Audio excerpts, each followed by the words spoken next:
चातुर्मासिक इस प्रवचन श्रृंखला में आइए आप और हम सभी प्रवचन सुनेंगे। संस्कार दिवाकर श्री आलोक ऋषि जी महाराज। संस्कार दिवाकर श्री आलोक ऋषि जी महाराज। अरिहंताण ओम नमो अरिहंताण घबराओ न दुख से जीवन में, जीवन सुख दुख का मेला है। शरणा ले लो अरिहंतों का, शरणा ले लो अरिहंतों का, क्यों करता व्यर्थ झमेला रे। यह प्रभु सुमिरन की बेला है। अरिहंताण ओम नमो अरिहंताण। पंच परमेष्टि भगवंत के पवित्र पावन स्मृति में कोटिशाह वंदन। भगवान महावीर स्वामी के चरण में कोटिशाह वंदन। जन जन के आस्था के केंद्र जीवन के शिल्पकार मम आराध्य भगवंत प्रातः स्मरणीय पूज्य गुरुदेव श्री आनंद ऋषि जी महाराज साहब, घोर तपस्वी पूज्य श्री गणेश लाल जी महाराज साहब के चरणों में कोटिशाह वंदन। वर्तमान आचार्य ध्यान योगी डॉक्टर पूज्य श्री शिवमुनि जी महाराज साहब, श्रमण संघ की आन बान शान ऐसे युवाचार्य भगवंत, साथ ही साथ प्रवर्तक भगवंत के चरणों में कोटिशाह वंदन। हित मित भाषी पूज्य श्री हितेंद्र ऋषि जी महाराज साहब के चरणों में कोटिशाह वंदन। ज्ञानी ध्यानी तपस्वी महासती वृंदा, सोई हुई आत्मा को जगाकर आत्मा से महात्मा और महात्मा से परमात्मा बनने हेतु पहुँचे हुए धर्मानुरागी भाइयों माताओं बहनों, आप सभी के भीतर विराजमान शुद्ध स्वरूप परमात्मा को भाव सहित वंदन। निरंतर विषय चल रहा है भावना, और भावना में इतनी बड़ी ताकत, इतनी बड़ी शक्ति समाई हुई है। कहते हैं अशुद्ध भावना को छोड़कर शुभ भावना को भाना चाहिए, और धीरे धीरे प्रयास करते हुए शुभ से शुद्ध की ओर जब आत्मा चली जाती है, उस वक्त मुक्ति के द्वार अपने आप खुल जाते हैं। इसलिए कल हमने अशरण भावना के बारे में देखा था। आज जो संसार आपको प्यारा लगता है, जिस संसार में रहकर सारे दुख यातनाओं को सहन करते करते भी संसार छोड़ने के मन और दिल और दिमाग में आपके भाव नहीं आते हैं, ऐसी भावना आज चलेगी जिसका नाम क्या है? संसार भावना। संसार के स्वरूप का चिंतन करना, मनन करना, निरंतर उसका अनुकरण करना है, यह है संसार भावना। तो ऐसी संसार भावना, इस संसार भावना के बारे में कहा गया है, संस्कृत में भी कहा है संसरणम संसारः, अर्थात जहाँ पर एक भव से दूसरे भव, एक गति से दूसरे गति में निरंतर भव भ्रमण चलता है, उसका नाम है संसार। ज्ञानी भगवंत फरमाते हैं, हे जीव, इस संसार में तू अनादिकाल से आ रहा है, यहाँ से जा रहा है। 84 लाख जीव योनि में तेरा परिभ्रमण हो रहा है। 24 दंडक और 4 गति में निरंतर तेरा परिभ्रमण बढ़ता बढ़ता बढ़ता ही चला जा रहा है। हमारे बाल के अग्रभाग इतना भी भाग, इतनी भी जगह हमारी आत्मा ने छोड़ी नहीं है जहां पर जाकर इस आत्मा ने अनादि बार अनंत बार जन्म मरण नहीं किया है। इस संसार में जिसे तो अपना परिजन कहता है, आज की माता अगले जन्म में या उसके अगले जन्म में आपकी पुत्री भी बन सकती है, आज की पुत्री आगे माँ भी बन सकती है, आज का बेटा कल पिता भी बन सकता है, आज का पिता कल बेटा भी बन सकता है। अर्थात इस संसार का अगर स्वरूप का विचार किया जाए तो यहाँ पर एक भी आत्मा ऐसी नहीं है जिस आत्मा ने अनेक आत्माओं के साथ संबंध प्रस्थापित न किया हो। अर्थात यहाँ पर रहने वाली आत्मा, इस आत्मा ने इतनी बार जन्म मरण किया है, सबके साथ उसने संबंध जोड़ रखा है। इसलिए संसार में जितने भी जीव है, ये सारे जीव तेरे अपने क्या है? स्वजन है। गुरुदेव हमेशा फरमाते हैं कि संसार में अनेक प्रकार के परिसह है, उपसर्ग है। एक तरफ साधु के परिसह उपसर्ग का विचार किया जाए तो कितने परिसह बताए हैं साधुओं के लिए? 22 परिसह का वर्णन आ जाता है। और आप लोगों के परिसह कितने हैं? बोलो। अगणित अनंत ऐसे परिसह संसारी जीवों के होते हैं। साधु संतों के तो सिर्फ मात्र 22 ही परिसह बताए हुए हैं। फिर भी ये जीव संसार में रचा पड़ा किस प्रकार रहता है? तो ज्ञानी भगवंत कहते हैं सही मायने में संसार भावना भानी है। तो संसार के स्वरूप का चिंतन करिए, मनन करिए और अपने आत्मा को वहां से ऊपर उठाने का प्रयास कीजिए। बंधुओं, कहा जाता है कि ये संसार भावना मल्ली नाथ जी के 6 मंत्रियों ने भाई थे। कहा भी गया है मिथिला नगरी नाम की एक नगरी, और उस नगरी में कुंभ नाम का राजा, प्रभावती नाम की उनकी पत्नी, उनकी कुक्षी से मल्ली कुमारी का जन्म हो जाता है। जैसे ही जन्म हो गया 3 ज्ञान मल्ली कुमारी के पास थे। मति ज्ञान, श्रुत ज्ञान और अवधि ज्ञान उनके पास में था। और बहुत मनोहर ऐसा स्वरूप लेकर वह कन्या उत्पन्न हुई थी। उसकी सौंदर्य की प्रशंसा, उसकी सौंदर्य की प्रशंसा सभी ओर फैलती फैलती जा रही थी। और उस मल्ली कुमारी ने अपने ही बराबर साइज वाली सुवर्ण एक पोली, अंदर से पूर्णतः पोली ऐसी पुतली बनाई थी। राजमहल के बीच में उसको रखा था, ऊपर एक ढक्कन रखा था। प्रतिदिन वह भोजन करती थी और भोजन करने के बाद में एक लास्ट का जो कोर बच जाता था, वो कोर उस पोल वाली पुतली में डालकर ऊपर से तुरंत ढक्कन लगाया जाता था। प्रतिदिन का यह कार्य चलता ही चलता जा रहा है। अब यहाँ पर मल्ली कुमारी प्रौढ़ अवस्था को, यौवन अवस्था को प्राप्त हो जाती है। और जैसे ही प्राप्त हो गई, आसपास के राजाओं तक चर्चा चली गई कि मल्ली कुमारी की सौंदर्यता, उसका व्यवहार, उसका आचरण, और सभी राजा उसे प्राप्त करने के लिए तैयार हो गए हैं। और कहते हैं 6 देश के राजा आक्रमण करने हेतु, मल्ली कुमारी को प्राप्त करने हेतु अपनी फौज के साथ में, सेना के साथ में वहां पर आ गए। जैसे ये वार्ता मल्ली कुमारी के पिता कुंभ को पता चली, वे बड़े चिंता में पड़ गए। अब क्या करना चाहिए? बड़ा संभ्रम, बड़ा प्रॉब्लम उनके सामने आ गया है। बेटी तो एक है, 6 मांग कर रहे हैं। किसकी मांग मैं स्वीकार करूं, किसे मैं नकार करूं? बहुत बड़ा प्रश्न उनके सामने था। और कहते हैं मल्ली कुमारी के पास अवधि ज्ञान था। पिता की चिंता को उसने जान लिया, देख लिया। पिता से वार्तालाप करने के बाद में उन्होंने कहा कि आपको निश्चिंत रहना है, इन 6 राजाओं को मैं अच्छी तरह से संभाल लूंगी, आप कोई टेंशन मत लीजिए। और मल्ली कुमारी ने 6 राजाओं को अलग अलग बुलवाया। बुलाने के बाद में अलग अलग कोठरी में उनको वहां पर रहने के लिए बोल दिया, बैठने के लिए बोल दिया। और जैसे ही 6 राजा 6 अलग अलग कोठरी में बैठ गए, दरवाजा उस कोठरी का बंद कर दिया गया। जैसे ही दरवाजा बंद किया, उस कोठरी के सामने एक जाली लगी हुई थी। उस जाली में से जैसे उन 6 राजाओं ने देखा कि बीच में एक सुवर्ण जैसी पुतली है और बहुत हुबेहुब मल्ली कुमारी जैसी लग रही है, उसको देखकर वे 6 की 6 मंत्री क्या हो गए हैं? बहुत, जो राजा है वह बहुत मोहित हो गए हैं। और जैसे वो मोहित हो गए हैं, इधर उस पुतली के ऊपर की वह ढक्कन नीचे निकाल दिया गया।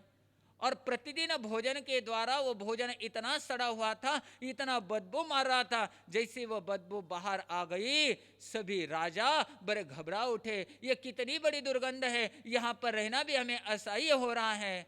उतने में मल्ली कुमारी वहां पर आ जाती है। आने के बाद में वह सवाल करती है, अरे ये पुतली जब आपने देख ली थी उस वक्त आप इसके ऊपर मोहित हो गए थे, और इस पुतली में तो मैं प्रतिदिन भोजन का अंतिम जो एक कोर था, वो कोर हमेशा उसमें डालती थी और ऊपर से वह ढक्कन बंद किया करती थी। आज आपने देखा इतनी बदबू उसके भीतर से आ रही थी। अब आप इतने घबराए क्यों हुए हैं? पहले तो आप इस पुतली को देखकर मोहित हुए थे, और अब घबराने का कारण क्या है?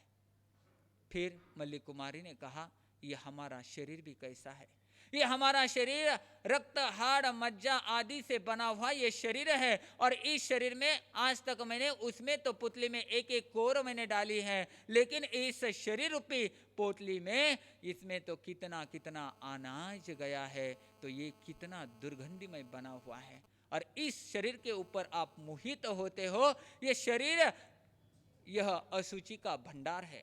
और ऐसे कहते कहते उन्होंने प्रतिबोध दिया कि आप पहले के तीसरे भव में मैं राजा था और आप मेरे 6 मंत्री होते।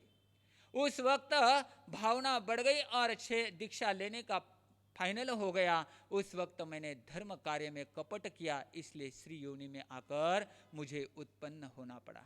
बंधुओं, जो मोह माया के साथ साथ कपट का अंगीकार करता है, वह क्या करता है?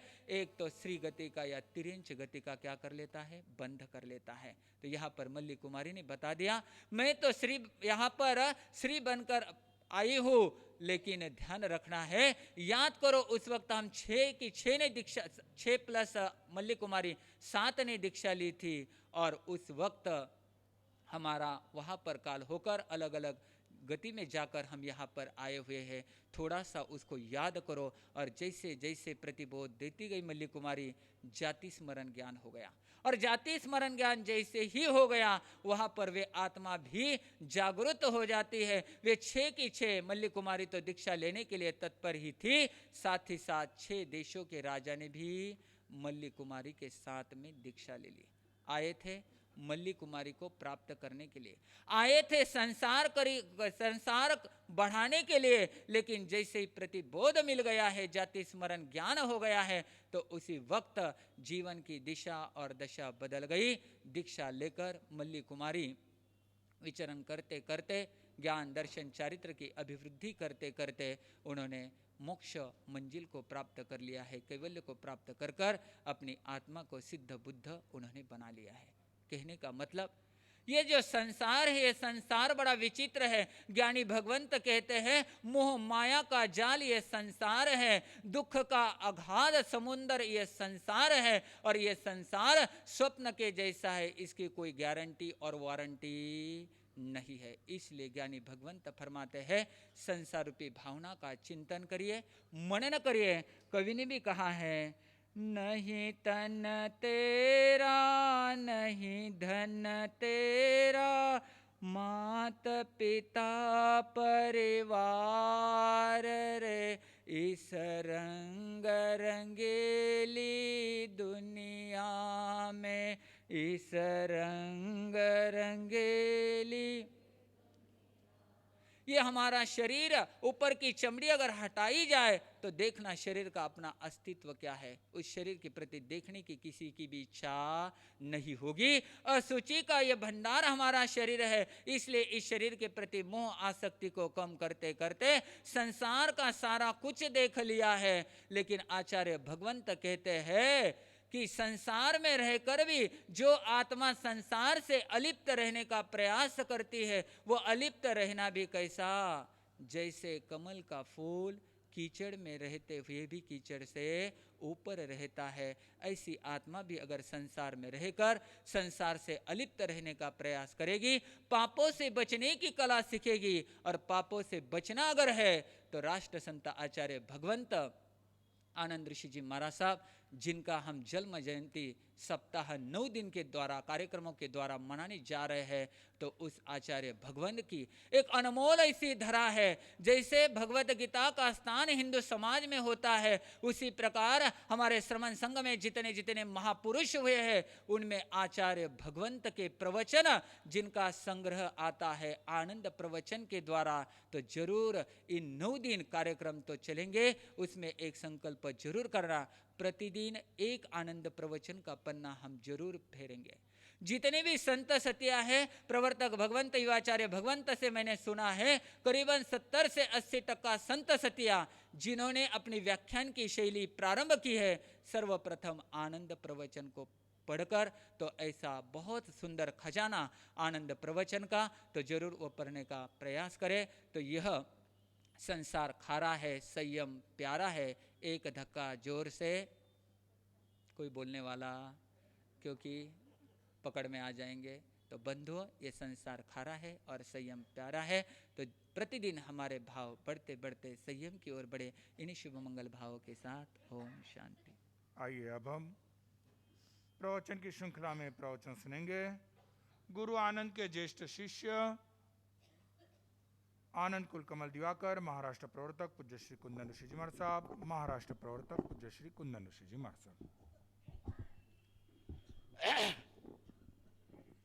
प्रभु विनय यही है चरणन में, प्रभु विनय यही हो सनमति जन जन के मन में, हो सनमति जन जन के मन में, प्रभु विनय यही है चरणन में, प्रभु विनय यही है चरणन में।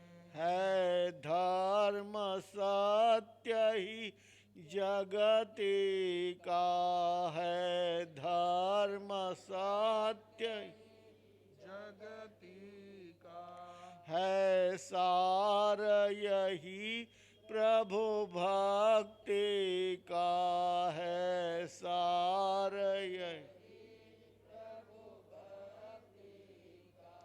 हो लगन सत्य के अर्चन में, हो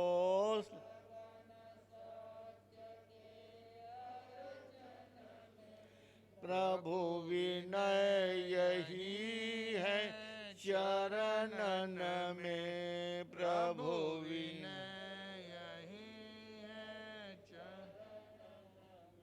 अज्ञान तिमिरान्धानां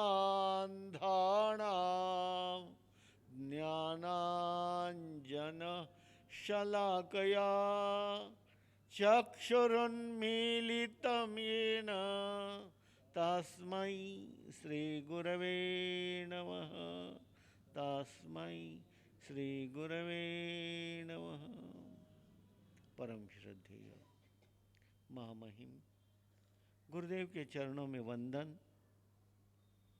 वर्तमान आचार्य डॉक्टर शिवमुनि जी महाराज साहब, युवाचार्य श्री जी, संत वृंद, महासती जी, विदुषी महासती वृंद, धर्म प्रेमी भाइयों, माता और बहनों, सुंदर मार्मिक हृदय स्पर्शी ऐसा प्रबोधन अभी अभी हमारे आलोक ऋषि जी कर रहे थे। संसार, हर व्यक्ति संसार के अंदर अनादिकाल से परिभ्रमण कर रहा है। पुनरपि जननम पुनरपि मरणम पुनरपि जननी जठरे शयनम, पुनः जन्म लेना, पुनः मरना, पुनः गार्व की यातना करना, यह करते करते कितना समय निकल गया है? हाँ, अनंत समय निकल गया है, अनंत काल निकल गया है। संसार पहले था या हमारी आत्मा पहले थी?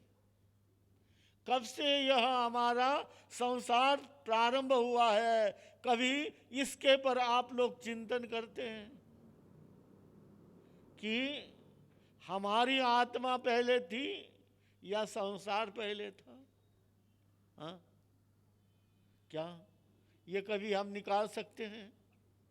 संसार के अंदर हमारी आत्मा कब आई ये तो हम नहीं निकाल सकते हैं, परंतु इसका अंत जरूर कर सकते हैं।